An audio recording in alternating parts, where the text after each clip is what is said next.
Est-ce que Gutiérrez explique réellement ce qu'est El Niño? I warned that El Niño was arriving on our doorstep. Now it is inside the house and Cette phrase est totalement absurde avec un El Niño qui serait à l'intérieur de la maison, c'est totalement absurde.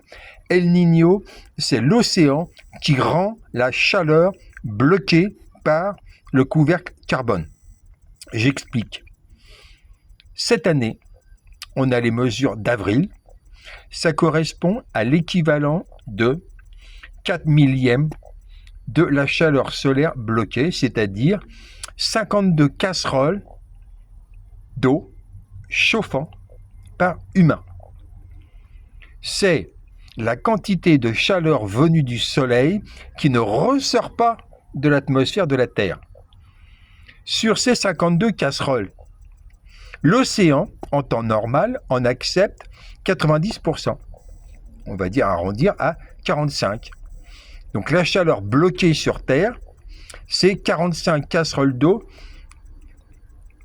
qui iraient donc dans une baignoire, dans un logement clos. Et on subirait 4 ou 5 casseroles d'eau chauffant. Et de temps en temps, selon des cycles irréguliers, El Niño restitue la chaleur de l'océan, donc les photons bloqués, il les restitue depuis l'eau vers l'air. Mais cette chaleur, elle était déjà bloquée. Elle ne sort pas de nulle part. C'est la chaleur bloquée par les irresponsables criminels écologiques avec leur couvercle carbone. up the heat. We have already endured the summer of extremes, record-shattering heat domes, apocalyptic wildfires raging in Spain, France, and far beyond. Thousands of lives lost in the scorching conditions, and global sea surface temperatures with records in June and July. But according to the latest science, this is only a warm-up act. New forecasts released today by the World Meteorological Organization provide a stark picture of the period from August through October. El Niño is strengthening, adding fuel to a planet already on fire. Ce que 2 months ago, I Gutiérrez warned that El n'explique Niño pas, was arriving. c'est que El Niño, c'est le deuxième versant de la Niña. La Niña, c'est quand l'océan accepte ces photons en surnombre, ces photons bloqués par le couvercle carbone. Et ces irresponsables criminels oublient de prévenir le public. Tant que le couvercle carbone est là, et il s'aggrave chaque fois que quelqu'un émet du CO2, et ben le couvercle reste.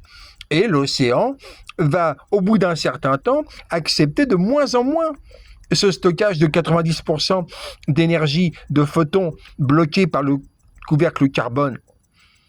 Il y a donc urgence à faire deux choses.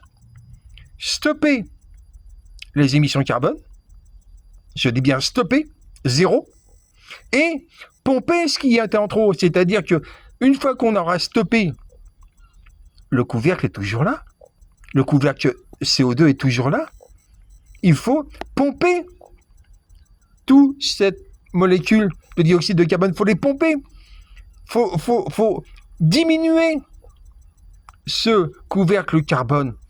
Et donc cet irresponsable au service de la bourgeoisie décrit une espèce de fatalité sans indiquer les coupables. Les coupables sont 6% des humains qui émettent plus que 2 tonnes 4 de carbone, 2 tonnes 4 de CO2, pardon, c'est-à-dire 1,8 kg de carbone par jour. Ce sont eux, les criminels écologiques. Les Français, par exemple, sont 4 fois au plafond. Bien évidemment, les classes moyennes et supérieures émettent bien plus que les autres.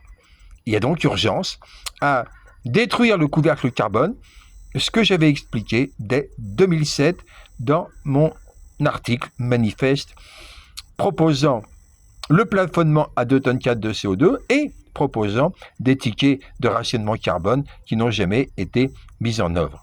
La révolution est urgente pour balayer tous ces irresponsables qui ne font rien absolument rien pour sauver l'humanité, puisque derrière, certains, en particulier à l'extrême droite, se réjouissent à l'avance de la mortalité qui va en découler du génocide climatique qui, selon eux, va pouvoir les débarrasser des pauvres qui les dérangent, et ils ont l'intention de remplacer les pauvres par des robots. C'est ça qui se joue sur la question de la robotisation accélérée. La révolution humanocrate est urgentissime.